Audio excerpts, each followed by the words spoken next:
viagem pelo Museu de Macau. Um programa do Centro Científico e Cultural de Macau, na Rádio Freguesia de Belém.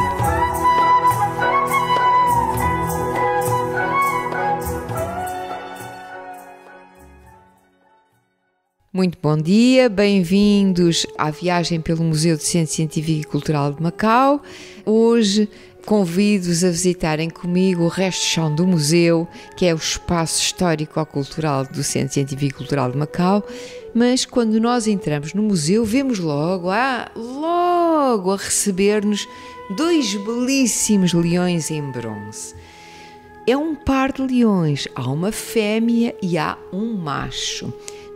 Eu costumo perguntar, quando faço visitas de estudo ao museu, onde é que está a fêmea, onde é que está o macho, e para mim, e para o meu grande espanto, vejam como nós estamos já separados da natureza, as pessoas ficam a pensar, quando de facto, se olharmos bem para os leões, logo à entrada do museu, vemos que a fêmea tem uma cria junto dela, e portanto não há possibilidade de engano em relação à fêmea e ao macho.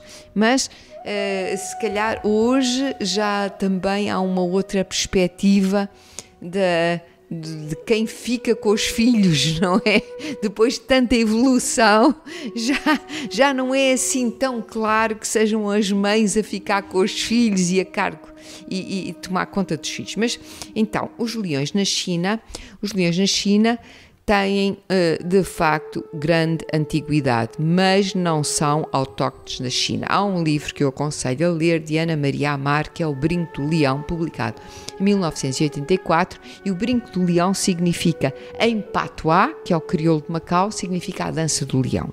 E, portanto, neste Brinco do Leão, Ana Maria Amar, uma grande antropóloga que já não está entre nós, mas que acaba por ficar, porque nos deixou uma obra muito importante sobre Macau e sobre a cultura de Macau, vai fazer uma genealogia de como surgiram os leões na China, uma vez que eles não são autóctones da China, mas sim da Índia, da África e de outras partes do planeta. Ora bem, numa das leituras possíveis, os leões entram na China com o budismo. Porquê? E nós vemos que realmente o leão é um símbolo associado ao budismo. Diz que quando Siddhartha Gautama Shakyamuni terá nascido, soltou um rugido de leão. E, portanto, o primeiro vozeamento dele terá sido o rugido do leão. Isto porquê? Porque ele é, de facto, o sábio da tribo dos Shakyas, que tem como tótem o leão. Ora bem, então o leão vai entrar, numa das leituras possíveis, vai entrar na China com o budismo. Nós sabemos que o budismo entra na China no século I e, portanto, poderá ter entrado no século I. Mas também há uma outra possibilidade, que durante a dinastia Han houve um grande contacto com o mundo para lá da China, não é? Para lá da Grande Muralha, porque naquela altura já estava a ser construída a Grande Muralha, desde o primeiro imperador, e, portanto, há ainda a possibilidade que tenha vindo com domadores de vários pontos da Ásia Central e que tenha entrado na China com esses domadores. Isto porquê? Porque quando se recorre à etimologia da palavra leão, shi, nós vemos que shi tem o radical de animal do lado esquerdo e do lado direito de mestre. Portanto, o leão é um mestre, esteja ele associado a domadores que vieram da Ásia Central, esteja ele associado ao budismo, ele está associado à figura do mestre. Portanto, quando é associado ao budismo, está associado à figura de Buda. Portanto, este é Shi de leão. Agora, coloca-se de facto um problema, uma questão aqui aos estudiosos, que é as danças do leão, aos quais o leão está associado do ponto de vista religioso ao budismo, mas também na China se desenvolveu num folclore de danças, as danças do leão, que são feitas para alturas festivas, para atrair a boa sorte e afastar os maus espíritos e as doenças. E, portanto, com um objetivo muito determinado. Essas danças nós vemos-las sempre no Ano Novo Chinês ou noutras festividades, por exemplo, na Festa das Lanternas, de certeza que vemos a dança do leão, ou ainda associada a inaugurações. Podem ser inaugurações laicas, como podem ser inaugurações religiosas.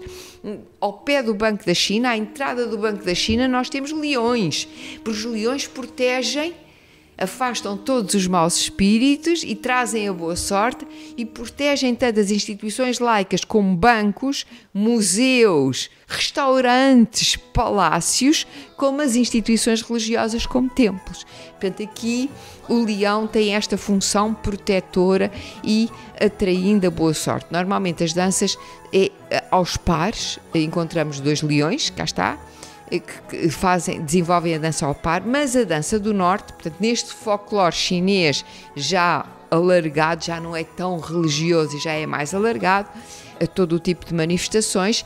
Neste folclore chinês nós encontramos danças específicas do norte e danças do sul. São diferentes. As danças do norte são muito mais acrobáticas. As danças do leão do norte são muito mais acrobáticas. As danças do leão do sul são mais marciais, quer dizer, o acrobático brincalhão, o acrobático em que o leão está-se a coçar, está a sacudir as pulgas, está a subir para bancos, a descer, a fazer equilibrismos. Nas danças do leão do sul nós temos artes marciais. O leão às vezes magoa-se e magoa os outros, de maneira que temos aqui artes marciais e até, quem sabe, ligadas no sul, ali na zona de Hong Kong e de Macau, a tríades. Portanto, ali e ao templo de Shaolin, há quem associa as danças do sul ao budismo Chan e ao templo às artes marciais do templo de Shaolin. Portanto, há uma diferença entre as danças do norte e as danças do sul, mas o que não surpreende, quando nós vamos à história do budismo, também vemos que o budismo do norte e o budismo do sul é diferente. Quando surge, portanto, temos aqui o fundador do budismo Chan, tipicamente chinês, que é fundado em termos de patriarca chinês que vem de fora, o Bodhidharma, que pode ter vindo da Índia ou pode ter vindo da Ásia Central. Há aqui 2 leituras possíveis. E quando ele é fundado, depois vai evoluindo, este budismo Shan, tipicamente chinês, que depois vai dar ao budismo Zen japonês, vai evoluindo e vai se dividir em 2 correntes, a corrente do norte e a corrente do sul.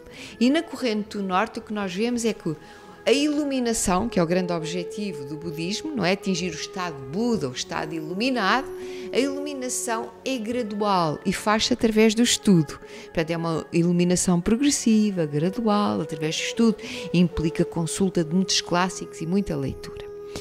No budismo do sul, a iluminação pode ser repentina e implica movimento corporal, até se calhar umas chamadas de atenção e uns encontrões do mestre em relação ao discípulo. Não estás a perceber? Tumba, leva uma pancada para perceber melhor. De maneira que, cá está, leva a pancada, há um recurso ao contacto físico, talvez à arte marcial.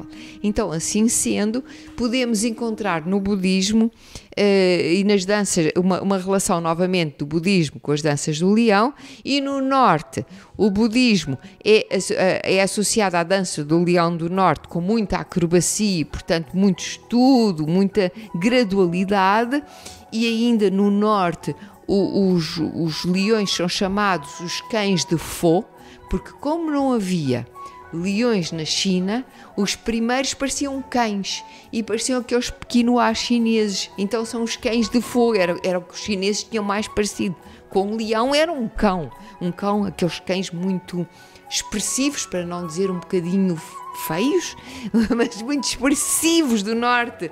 E eles não são feios, eles são expressivos e enrugados, muito enrugados. E portanto, o que eles tinham mais parecido eram estes cães do norte, a que eles chamavam os cães de Fo.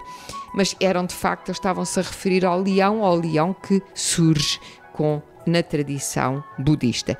E depois no sul, ligado então às artes marciais. Mas como quem saiba um bocadinho de budismo, e vamos assumir que os leões não entram na China na dinastia Han com os domadores da Ásia Central e de outros pontos, mas que estão ligados ao budismo, assumindo esta tese, que é de facto também a tese defendida por Ana Maria Amar.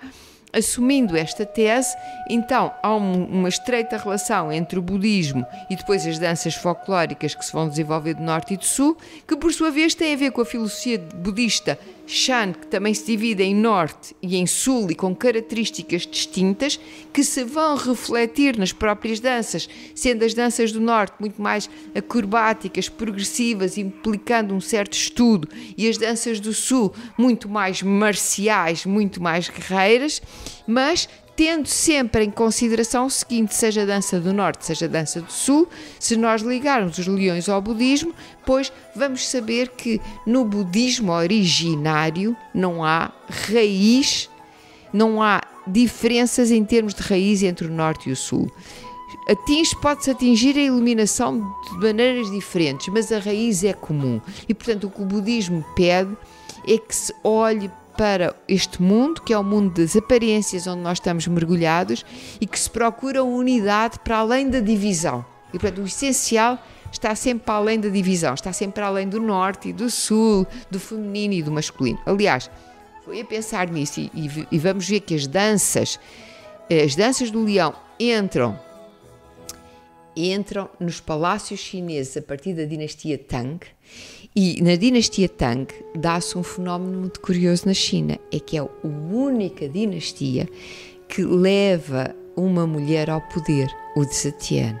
E essa mulher interrompe a dinastia Tang para refundar uma dinastia Zhou, em que vai fazer do budismo a religião oficial da sua mini-dinastia de 30 anos. Mas porquê recuperar o budismo? Porque o budismo justamente não faz distinção entre feminino e masculino. No essencial, na raiz, somos todos iguais e, portanto, os homens não valem mais que as mulheres, valem exatamente o mesmo. E o norte não vale mais que o sul, nem o sul vale mais que o norte, valemos todos o mesmo.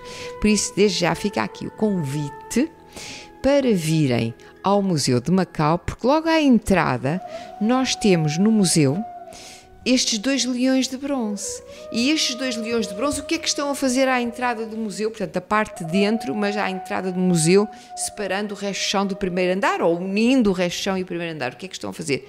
Estão a proteger uma instituição laica, à maneira de que os leões devem fazer, que tanto podem proteger os templos, como os jardins, como os bancos, como os museus, como os palácios. E aqui estes 2 leões que relembram estes leões antigos que terão entrado na China com o budismo, relembram estes leões tão antigos, mas que são de facto mais atuais, são uma reprodução, são uma réplica em bronze, muito bonitos. Então temos o leão masculino, e do lado esquerdo, quem está virado para os leões, do lado esquerdo temos o leão macho, do lado direito temos o leão fêmea, a leoa.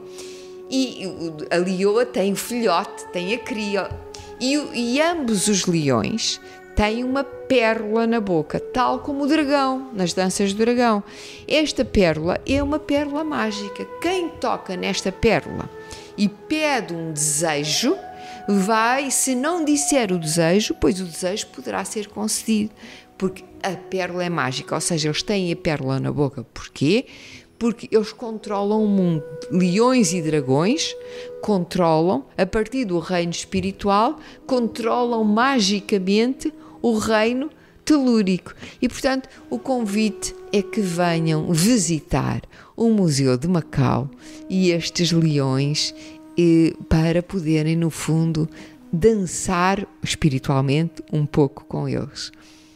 Muito obrigada e até à próxima viagem pelo Museu de Macau.